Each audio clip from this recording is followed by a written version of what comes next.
রহিম। আসসালামু আলাইকুম রহমতুল্লাহ। উপজেলা প্রশাসন ও উপজেলা প্রাণী সম্পদ দপ্তর ও ভেটেরিনারি হসপিটাল গোবিন্দগঞ্জ গাইবান্ধার উদ্যোগে আমাদের জাতীয় প্রাণী সম্পদ সপ্তাহ 2025-এর পুরস্কার সমাপনী ও পুরস্কার বিতরণ অনুষ্ঠান। আজকের এই অনুষ্ঠানকে অলংকৃত করেছেন উপজেলা সুযোগ্য উপজেলা নির্বাহী কর্মকর্তা মহোদয়। উপস্থিত আমাদের আজকের অনুষ্ঠানের অতিথি এনামুল ভাই, আমাদের উপস্থিত উপজেলা প্রাণী সম্পদ সম্প্রসারণ কর্মকর্তা, সম্মানিত খামারিবৃন্দ, এলএসপিগণ এবং আমার অফিসের সহকর্মীবৃন্দ, আমি সবাইকে শীতের দিনে আপনাদেরকে শুভেচ্ছা জানাচ্ছি। আপনারা জানেন কনকনে শীত উত্তরবঙ্গে একেবারেই নাজুক অবস্থা। সবচেয়ে নাজুক অবস্থা আমি মনে করি প্রাণী সম্পদের, বিশেষ করে হাঁস, মুরগি, তারপর ছাগল, এই প্রাণীগুলো খুব কষ্ট পাচ্ছে। যাই হোক, আল্লাহ আমাদেরকে এই দুর্যোগ থেকে পরিত্রাণ দেয়, আমরা এটা চাচ্ছি। আপনারা জানেন যে 26শে নভেম্বর থেকে 2 ডিসেম্বর এই 7 দিন ব্যাপী আমাদের জাতীয় প্রাণী সম্পদ সপ্তাহ সরকার কর্তৃক এই প্রথম ঘোষিত হয়েছে। এটি কিন্তু গেজেটেড। এর আগে আমরা যে মেলাগুলো করতাম সেটা কিন্তু এইভাবে গেজেটেড না।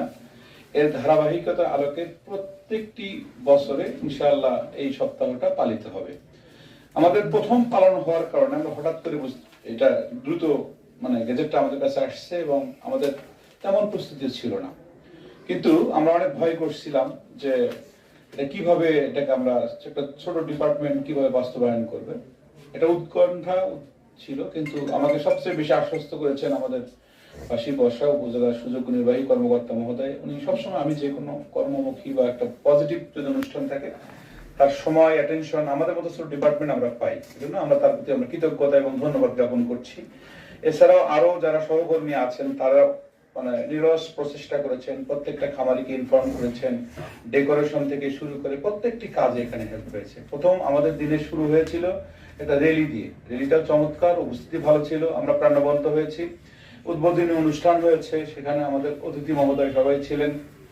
তাদের একেবারে প্রাঞ্জল উপস্থাপনা এবং আমাদের একেবারে আগ্রহ ভরে যে ওটা উদ্বোধন করা হয়েছে, তারপরে স্টল পরিদর্শন আমি দেখেছি, আমাদের খুব আগ্রহ ভরে প্রত্যেকটা দপ্তরে যাচ্ছিলেন বা স্টলে যাচ্ছিলেন। কারণ আসলে এই জিনিসগুলো আমরা আসলে মানুষকে ভাবে জানাতে পারিনি যে আসলে আমরা কি করি। এখনো মানুষের মধ্যে বদ্ধমূল ধারণা যে গরু ছাগলের আবার চিকিৎসা হয়, গরুর আবার ডিপার্টমেন্ট আছে, এইরকম। কিন্তু আস্তে আস্তে এটা কিন্তু মানুষের কাছে উজ্জ্বল থেকে উজ্জ্বলতা হচ্ছে। আমরা যখন ইউনিভার্সিটিতে লেখাপড়া করছি, আমরা গল্প শুনতাম আমাদের